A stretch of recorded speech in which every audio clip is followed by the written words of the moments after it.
This is the kind of story I never thought I'd have to tell.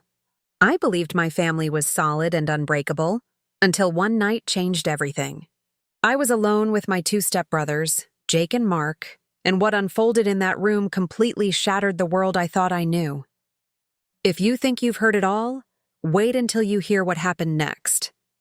I grew up in a modest house with my two stepbrothers, Jake and Mark. Though we weren't related by blood, they were my brothers in every way that mattered. I loved them like family, and I believed our bond was unshakable. Or so I thought. That night, everything I trusted began to unravel. It started as a quiet evening with no one else at home. I had been curled up in my room, scrolling through my phone, trying to unwind after a long day. The house was peacefully still, the kind of evening where you can hear your own thoughts clearly. I wasn't expecting anything to disturb that calm. Then came the knock at the door. It startled me. When I opened it, there stood Jake. I could tell immediately that something was wrong. His usual easygoing smile was gone, replaced by a heaviness I had rarely seen in him. He explained that his girlfriend had just broken up with him and he needed a place to stay for the night. I didn't think twice about it. He was my brother, and I was always there for him. Jake collapsed onto the couch, running a hand through his hair, looking lost. He had always been the outgoing one, surrounded by friends. Seeing him so vulnerable felt strange. I offered him something to drink, hoping to lighten the mood. We talked about everything and nothing, just trying to take his mind off the heartbreak. I thought we would be fine, that it would simply be another night of sibling support, sharing a few laughs and getting through it together. But then Mark walked in. I hadn't heard him come through the door, but suddenly there he was, swaying slightly, a drink still in his hand. Mark had been drinking for hours, something I had grown somewhat used to, but tonight it felt different. His steps were slow and deliberate, his eyes bloodshot. The moment he entered, the entire atmosphere in the room shifted. The air between the two brothers thickened with something I couldn't quite name. I felt it in my chest, a tightening that made it hard to breathe. It wasn't just awkwardness. It felt darker, heavier, unspoken. Mark didn't greet me or even make eye contact. He walked straight over to the couch where Jake was sitting. I watched them exchange a glance, and in that brief look, something flickered between them, a silent tension that sent a shiver down my spine. Jake's jaw tightened, his shoulders rigid. Mark dropped into the chair beside him, his presence suddenly overwhelming the small space. That was when I first realized something was deeply wrong. The tension between them wasn't ordinary sibling rivalry or a simple disagreement. It felt like something much older and more complicated. At first, they argued over small things, petty insults about past fights, the kind of jabs brothers sometimes throw when they're in a mood. I thought it would blow over quickly, but then Mark said something that made me freeze. "Do you even know what he's been hiding from you?" Mark's voice was sharp, cutting through the air. I looked at Jake, confused, searching his face for answers. He stayed silent, his eyes avoiding mine. That silence, deafening and heavy, made the room feel smaller. I tried to brush it off, telling myself Mark was just drunk and saying nonsense. But he kept going, his words deliberate and calculated. Jake's been hiding something.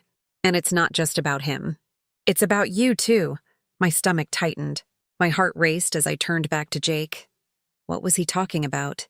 What could Jake possibly be hiding from me? The seconds stretched into what felt like minutes while the tension between them grew thicker. Their voices rose. Mark's face twisted with emotions I couldn't fully place. Anger, resentment, perhaps something deeper. Jake's expression remained unreadable, his jaw clenched, knuckles white as he gripped the edge of the couch. Mark's gaze locked onto me now, cold and piercing. I wanted to ask what he meant, but the words caught in my throat. I was scared, confused, and unsure of what to believe. The argument continued, but I couldn't shake the feeling that everything had just shifted forever. Then Mark threw something onto the table, an old folded letter. It landed with a soft thud, and for a moment, everything went silent. The sound of the paper seemed to echo in the quiet room. I stared at it, my heart pounding in my chest. Mark didn't say anything more, but his cold, Calculating look was enough. If you think I'm lying, his eyes seemed to say, read it for yourself. Yourself, he said. His voice flat but carrying an unsettling finality. I didn't want to. I really didn't. A lump formed in my throat as I picked up the letter. My hands shook so badly I nearly dropped it. Part of me desperately wanted to remain in the dark, but curiosity, dangerous and relentless, won out. Slowly, I unfolded the paper. Each crease seemed to burn itself into my mind. The handwriting was unmistakable. It was Jake's. The familiar slant of his penmanship made my stomach twist. The letter started innocently enough, a jumble of thoughts scribbled as if he were trying to make sense of his emotions. But the more I read, the more my world began to shift. His words were raw and honest, pouring with pain I never knew he carried. I thought I understood him, but this was something else entirely. I've always protected you, the letter began. But what I haven't told you is that my feelings have always run deeper than that. For years I've tried to push them away, but they won't let me go. The words echoed in my head. The world around me blurred. My heart raced, my chest tightening until it was hard to breathe. Jake had never said a single word to me. Not one hint. He had always been my brother, my protector.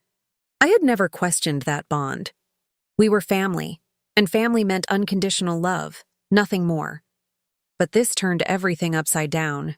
How could he have hidden something like this from me? How could I not have known?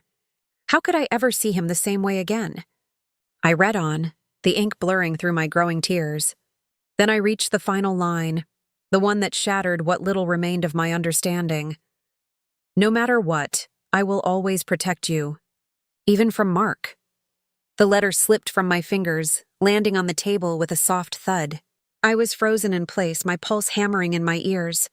The room fell silent, but the tension in the air felt thick enough to choke on.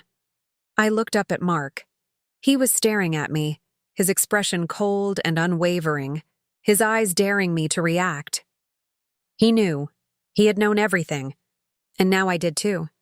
But I had no idea how to process it. I turned to Jake. He sat there, face unreadable, gaze downcast, avoiding mine. His shoulders were tense, his jaw tight. The distance between us had never felt so vast. The words from the letter hung heavy in the air, and I couldn't find my voice. Mark broke the silence, his tone sharp. Well, are you going to say something? But I was too numb to respond. I was caught in the aftermath of Jake's confession. The sudden realization that my brother had been carrying a truth so complicated it left me reeling. Mark had been right. This wasn't a simple disagreement. It wasn't something I could ignore or move past. The tension between them exploded. Voices rose, accusations flew. Mark pushed forward angrily. You think I'm the problem? Jake's the one who's been keeping you all to himself, controlling everything? Jake recoiled as if struck. You're the one who's always crossed lines. He shouted back, his face twisted with pain. You've always tried to push me out, make me feel like I wasn't enough, like I wasn't worthy of being her brother. I protected her. You didn't. Turned to me, eyes wild with raw emotion, demanding I choose. Choose who you want then, Mark shouted, bitterness lacing his voice. But don't act like we're all the same. He's the one who's been hiding everything from you, protecting you from me, as if I'm the dangerous one.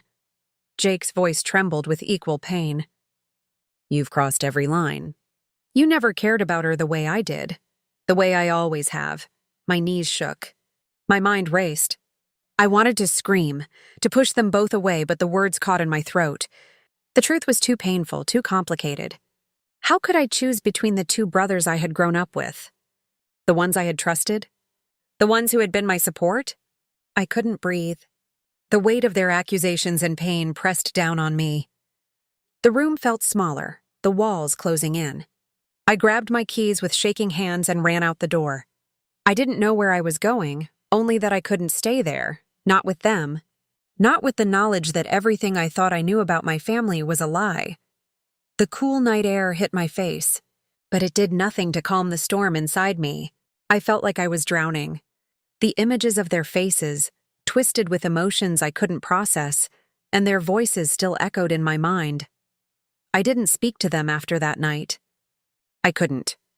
I found temporary refuge with a friend, someone far removed from the chaos, who gave me space to breathe. But no matter how far I tried to run, the memories clung to me like shadows. Weeks passed, yet every time I closed my eyes, I saw their faces and heard their words. I wanted to forget, to move on, but I couldn't.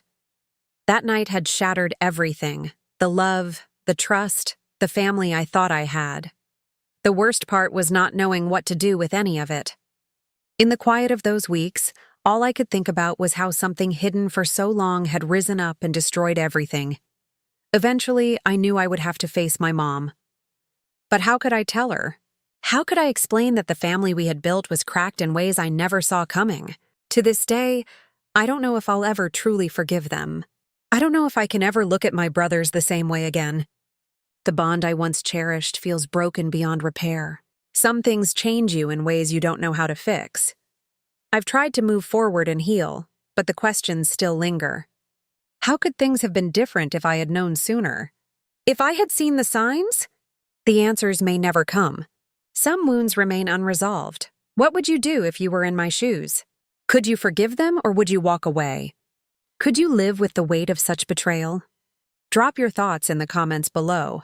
I really want to hear what you think.